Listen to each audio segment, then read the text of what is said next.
Hello, എല്ലാവർക്കും നമസ്കാരം. അപ്പോൾ കുറേ ദിവസങ്ങളായി ഞാനൊരു വീഡിയോസൊക്കെ എടുത്തിട്ട് ഞാൻ ഇന്നലെ പ്രൈവറ്റ് ബസ്സിൽ യാത്ര ചെയ്ത ഒരു വീഡിയോ ആണ്. അപ്പോൾ ഞാൻ ചുമ്മാ ഇങ്ങനെ ബസ്സിൽ ഇങ്ങനെ മുഷിഞ്ഞിരുന്നപ്പോഴത്തേന് ഞാൻ ഓർത്തൊരു വീഡിയോ എടുക്കാമെന്നേ. അങ്ങനെ ഞാൻ എടുത്ത വീഡിയോ ആണ്. അപ്പോൾ ബസ്സിൽ നല്ല തിരക്കായിരുന്നു. അപ്പം തിരക്കൊക്കെ കഴിഞ്ഞപ്പോഴാണ് ഞാൻ ഈ വീഡിയോ എടുക്കുന്നത് കേട്ടോ. അപ്പം ഞാൻ ഈ വീഡിയോ എടുക്കുമ്പോൾ ബസ്സിൽ ഇരിക്കുന്ന ചില അമ്മമാരൊക്കെ എന്നെ നോക്കുന്നുണ്ടായിരുന്നു. ഇവളെന്തായി ഈ ഫോൺ താത്തു വെക്കാതെ ഇങ്ങനെ വീഡിയോ എടുത്തുകൊണ്ടിരിക്കുന്നതെന്ന് കേട്ടോ. അപ്പോഴാണെങ്കിൽ എനിക്ക് കുറേ നേരമൊക്കെ മുഷിഞ്ഞിരുന്നപ്പം എനിക്ക് തോന്നി ചുമ്മാതിരിക്കേണ്ട ഒരു വീഡിയോ എടുത്തേക്കാമെന്ന്. അപ്പം അങ്ങനെ എടുത്ത വീഡിയോ ആണ്. അപ്പം ബസ്സിലെ സൗണ്ടൊന്നും നമുക്ക് കേൾപ്പിക്കാൻ പറ്റില്ല. ബസ് ഫുള്ള് പാട്ടും തന്നെയല്ല, ഭയങ്കര ഓവർ സ്പീഡിലാണ് പോകണം. ഇവിടുത്തെ പ്രൈവറ്റ് ബസ്സിലൊക്കെ പിടിച്ചിരിക്കണമെങ്കിൽ നമുക്ക് ആനയുടെ ശക്തി തന്നെ വേണം കേട്ടോ.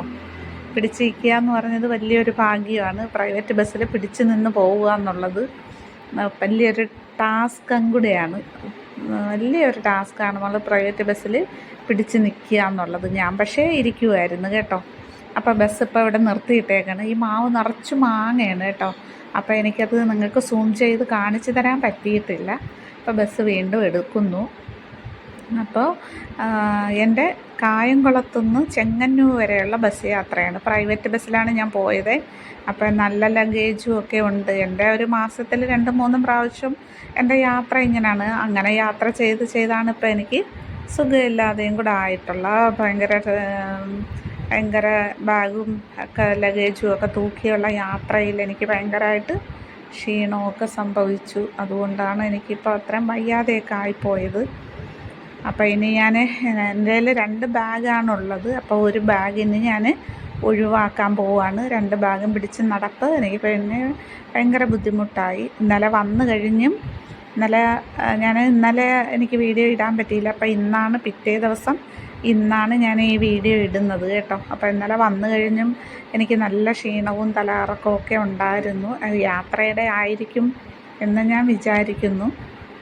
അപ്പോൾ ഇങ്ങനെയൊക്കെ നല്ല ഈ പുറത്തൊക്കെയുള്ള ആൾക്കാർക്കൊക്കെ ഈ കാഴ്ചയൊക്കെ കാണുന്നതേ നല്ല ഭയങ്കര ഒരു മനസ്സിന് കുളിർമയുള്ള കാഴ്ചയായിരിക്കും. എന്ന് വെച്ചാൽ നല്ല പച്ചിപ്പും നമ്മുടെ കേരളത്തിൻ്റെ ഒരു തനത് ഭംഗിയൊക്കെ കാണുമ്പോൾ എല്ലാവർക്കും അത് ഇഷ്ടമായിരിക്കും.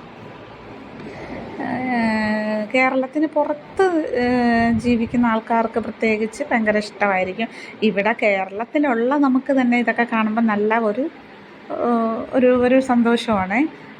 വീടിൻ്റെ മുറ്റത്ത് ചെടികളും പൂക്കളും ഇതൊക്കെ നിൽക്കുന്നതാണ്. വീട് മാത്രമല്ല, കടയും കമ്പോളവും എല്ലാം ഉണ്ട്. അമ്പലവും പള്ളിയും എല്ലാം നമുക്ക് കാണുമ്പോൾ നല്ലൊരു ഭംഗിയല്ലേ. നല്ലൊരു ഭംഗിയാണ്. നമ്മളെ കേരളം ദൈവത്തിൻ്റെ സ്വന്തം നാടെന്ന് പറഞ്ഞ പോലെ നമ്മുടെ കൊല്ലും കൊലയൊക്കെ ഒഴിച്ചാൽ നമ്മുടെ കേരളം നല്ല പ്രകൃതി രമണീയമായ നല്ല പ്രകൃതി രമണീയമായ സ്ഥലം തന്നെയാണ് നമ്മുടെ കേരളം. നമ്മൾ കേരളത്തിൽ ജനിച്ചതിന് ദൈവത്തോട് നന്ദി പറയണം എന്ന് ഞങ്ങളുടെ ഒരു വൈദികം പറയണ പോലെ നമ്മൾ കേരളത്തിൽ ജനിച്ചതിന് നന്ദി പറയണം. പക്ഷേ അതൊക്കെ ഇപ്പോൾ ഒരുപാട് മാറിക്കഴിഞ്ഞു. നമ്മളെ കേരളമൊക്കെ ആകെ മാറിപ്പോയി. എന്നാലും ഉൾപ്രദേശങ്ങളിൽ ഗ്രാമീണ ഭംഗികൾ ഇപ്പോഴും നിലനിൽക്കുന്നു. അപ്പോൾ നിങ്ങൾക്ക് എൻ്റെ ഈ വീഡിയോ കാണുമ്പോൾ അറിയാം, ഇത് സിറ്റിയിൽ നിന്ന് കുറച്ച് ഉള്ളിലോട്ടുള്ള സ്ഥലങ്ങളൊക്കെയാണ് കേട്ടോ. ഓരോ വീടിൻ്റെ ഫ്രണ്ടിലും നല്ല ചെടികളും കാര്യങ്ങളും, പിന്നെ നമ്മുടെ ആകാശത്തിലെ ആ മേഘങ്ങളെല്ലാം ഇങ്ങനെ വന്ന് എനിക്ക് തന്നെ പറഞ്ഞില്ലേ, എനിക്ക് തന്നെ ഇതൊക്കെ ഭയങ്കര ഒരു ഭംഗിയായിട്ടാണ്.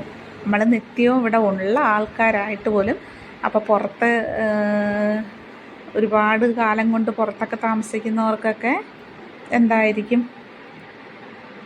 അപ്പം ഞാൻ കുറച്ച് ഞാൻ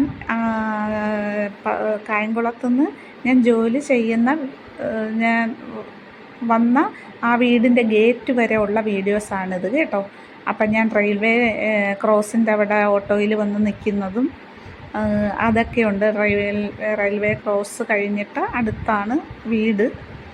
അപ്പം അതൊക്കെയുണ്ട്. അപ്പം ഞാൻ വീടിൻ്റെ വാതിക്കൽ ഗേറ്റ് വരെ ഉള്ള വീഡിയോ ആണിത്. അപ്പം ഞാനിൻ്റെ ബാക്കി കുറച്ച് മ്യൂസിക്കും കൂടെ കയറ്റി ഇടുവാണ്. അപ്പോൾ വീഡിയോ ഇഷ്ടപ്പെട്ടാൽ എല്ലാവരും ഒന്ന് സബ്സ്ക്രൈബ് ചെയ്യുക, ലൈക്ക് ചെയ്യുക, നിങ്ങളുടെ അഭിപ്രായങ്ങൾ അറിയിക്കുക. അപ്പോൾ എല്ലാവർക്കും ടാറ്റ. മാക്സിമം സപ്പോർട്ട് ചെയ്ത് സഹായിക്കണം. Okay, Tata, bye bye.